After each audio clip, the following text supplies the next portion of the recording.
Pozdravljeni. Začenja se že naslednji vikend na koledarju svetovnega prvenstva Formule 1. Na vrsto je prišla velika nagrada Mehike. Tudi tokrat v uvodnem prispevku vse tiste značilnosti ter zanimivosti, še preden se bodo aktivnosti na progi pričele.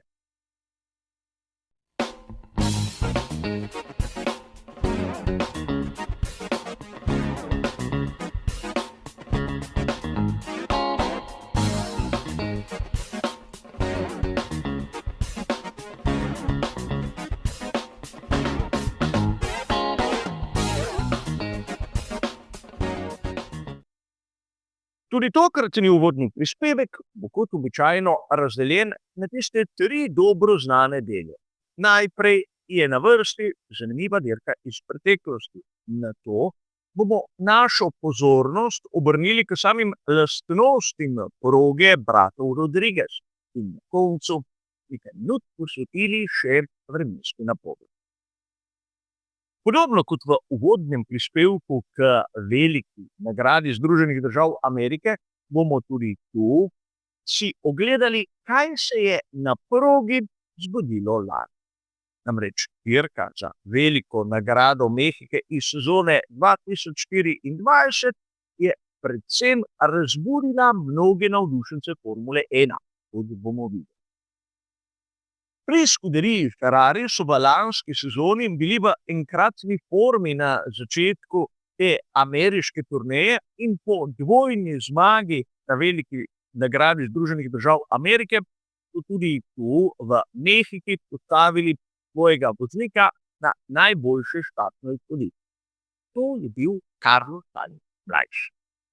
Poleg njega v prvi vrsti je dirko začel Max Verstappen, voznik, ki se je boril z Landom Norrisom za končni naslov svetovnega prvaka, in seveda že na samem začetku je Max Verstappen pokazal svojo agresivnost, svojo borbenost in seveda tudi svojo sposobnost izkoristiti najmanjšo priložnost, da pride na tisto želeno mesto. Zgodilo se je prav v prvem krogu velike nagrade Mehike, da je Max Verstappen za trenutek izgubil oprijem na svojem Red Bullu in rahlo potisnil Carlosa Sainza mlajšega izven kroga. Težava je v tem, da ta incident se je zgodil v prvem krogu, kar mnogokrat slišimo, da je seveda kriterij za ocenjevanje v prvem krogu drugačen od tistega, kar vidimo v vseh ostalih. Zato so seveda komisarji ta incident smatrali kot dirkaško nesrečo, racing incident, kjer ni bilo potrebno nadaljnjih preiskav. Carlos Sainz mlajši je Maxa Verstappena prehitel čez nekaj krogov, točneje v 9. Ampak takrat se je zgodilo tisto, za kar moramo mi navdušenci si vzeti trenutek ali dva več časa. Namreč po Sainzu je začel Verstappena napadati Lando Norris. In prišlo je do kontakta med obema voznikoma. Ampak v nasprotju s tistim, kar si marsikdo misli, je prišlo do 2 kontaktov, do 2 ločenih incidentov. Najprej v 10. krogu sta se Norris in Verstappen dotaknila na začetku ovinka Esdolago, torej v 4. ovinku, kjer je Max izrinil Landa iz proge. In nato se je zgodba ponovila na začetku kombinacije SS, torej v 7. krogu, kjer se je pravzaprav zgodilo zopet nekaj podobnega, kot smo videli na začetku Tajna. In Max Verstappen je bil v preiskavi zaradi 2 ločenih incidentov, kar pomeni, da je dobil 2-krat kazen po 10 sekund in ne pribitek 20 sekund, kot so mnogi napačno trdili. Namreč kazni 20 sekund v formuli 1 ni. A verjamem, da na družbenih omrežjih so pogostokrat najglasnejši tisti, ki zadev ne poznajo prav v podrobnosti.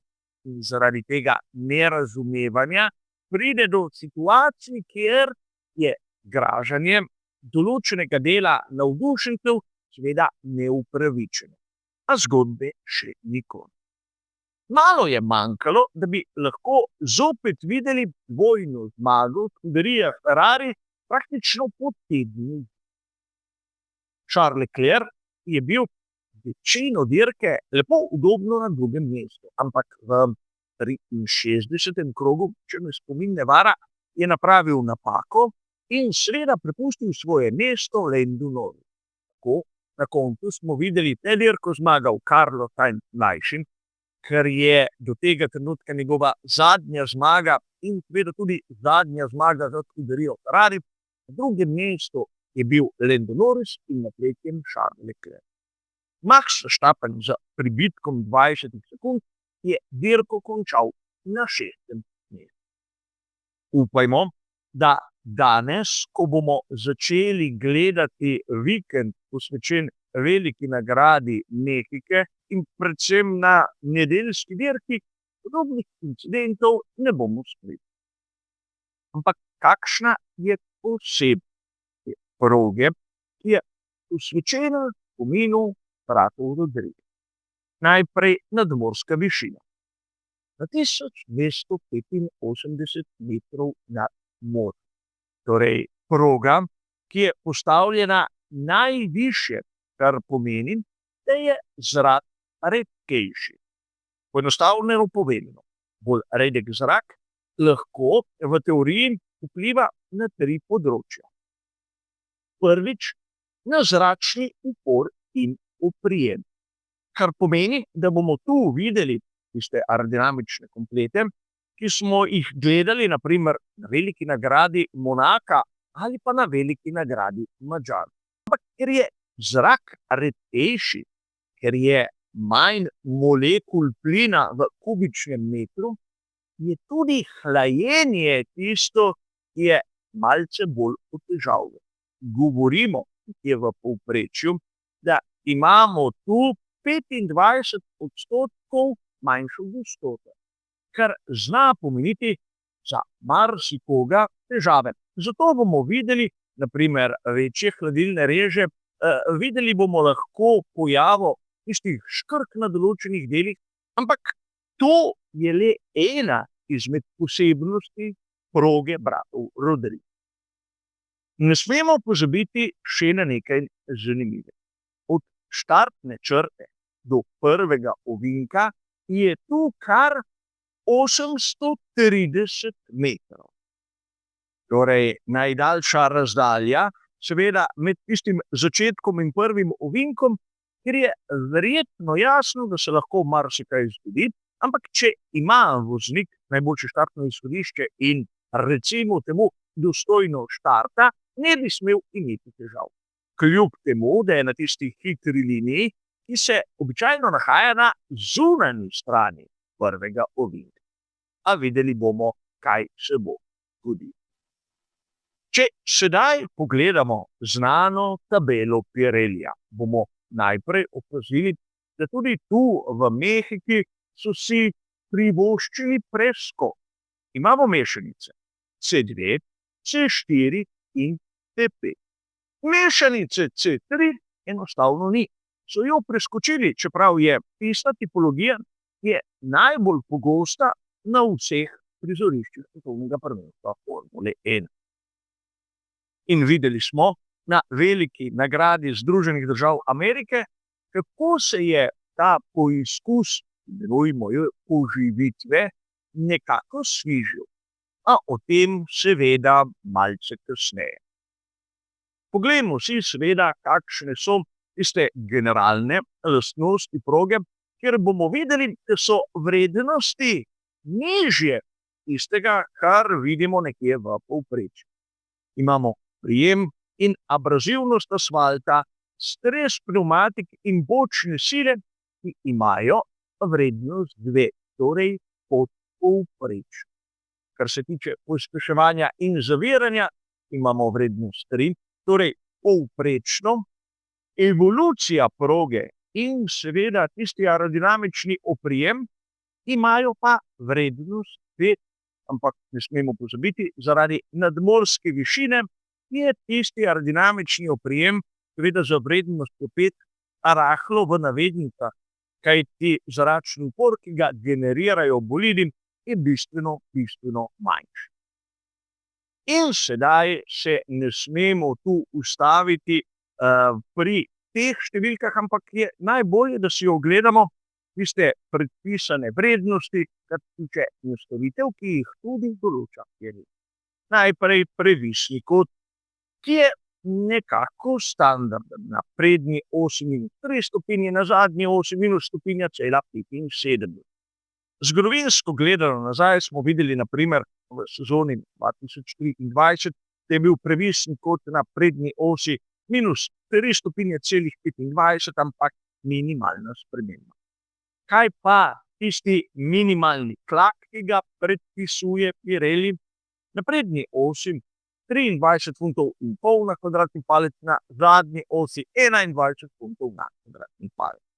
Zopet bi lahko dejali znotraj tistega, kar je pričakovano. Če pogledamo tudi to malce za nazaj, bomo lahko ugotovili, da bile so manjše spremembe, ampak v 2 zonah se je tlak dvignil, tako spredaj kot zadaj, za približno pol funta na kvadratni palec, kar je zopet znotraj onega, kar bi lahko pričakovali. In seveda, če si na hitro pogledamo še tisti grafični prikaz, kako pnevmatike trpijo, bomo videli, da v resnici ne preveč. Nimamo nobenega območja v rdeči barvi, kar nam že da slutiti, da bomo lahko gledali dirko samo z enim postankom, kjer seveda ta preskok tudi tokrat, po mojem, ne bo dosegel tistega, kar si ti Pirelli želijo. A videli bomo v nadaljem. Poglejmo si seveda tudi, kakšna je vremenska napoved. Tako v petek kot v soboto napovedujejo oblačno vreme. V petek bodo temperature med 15 in 25 stopinjami Celzija, v soboto med 14 in 24 stopinjami Celzija, kar pomeni, da velikanskih razlik ne bo. Možnost padavin lahko izključimo in edina bistvena razlika, ki nas čaka, je ta, da v nedeljo ne bo oblačno, temveč sončno. Čeprav vidimo, da bodo temperature med 13 in 25 stopinj Celzija, govorimo zopet o temperaturi zraka. Ker bo na nebu sonce, se bo verjetno dvignila temperatura asfalta, kar bi znalo malce poživiti dogajanje na tistem področju samih strategij, ampak menim, da ne bistveno preveč. Kar se tiče našega uvodnega prispevka k veliki nagradi Mehike, je pa za danes to vse. Hvala za vašo pozornost in nasvidenje.